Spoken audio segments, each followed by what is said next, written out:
Christmas అనేది దేవుడు ఈ ప్రపంచానికి ఇచ్చిన అతిపెద్ద బహుమతి, తన కుమారుని యేసుక్రీస్తును. ఆయన జన్మదినాన్ని స్మరించుకోవడమే ఈ క్రిస్మస్. ఆయన ఎంత ప్రేమగా తన కుమారుణ్ణి మన కొరకు ఇచ్చాడో, అలాగే మనం కూడా ఒకరితో ఒకరు ఆ ప్రేమను చూపుకోవడానికి, బహుమతులు ఒకరినొకరు అందిపుచ్చుకోవడానికి ఈ క్రిస్మస్ని సీజన్లో మనము స్మరించుకుంటూ ఉంటాం. మరి ఈ భూమిపైకి ఎందుకు వచ్చారు? ఈ లోకం తరచుగా సమస్యలతో భారం పెరిగినట్టు అనిపిస్తుంది.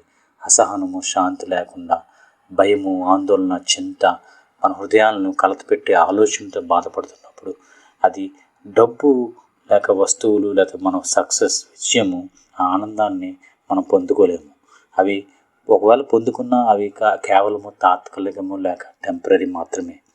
యేసులో మనం ఉన్నట్లయితే మనకి లోతైన శాంతిని, సమాధానాన్ని, ఆనందాన్ని ఆయన అనుగ్రహిస్తారు. యేసు ఇలా చెప్పారు. మత్తయి సువార్త 11:28 ప్రకారము, ప్రయాసపడి భారం మోసుకొనుచున్న సమస్త జనులారా నా యొద్దకు రండి, నేను మీకు విశ్రాంతి కలుగజేస్తాను అన్నారు.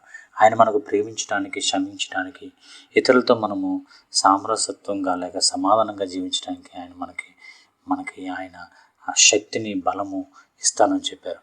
ఈ క్రిస్మస్ ఒక పండగ మాత్రమే కాదు, ఇది ఒక ఆహ్వానం. రాజాది రాజు, ప్రభువులకు ప్రభువు, king of kings, lord of lords, నిజమైన సజీవమైన దేవుడు యేసు ద్వారా ఆయన ప్రేమను మరియు శాంతిని అనుభవిద్దాము. ఆయన కోరేది ఒకటే, మన హృదయము ఆయనకి సమర్పించుకుందాము.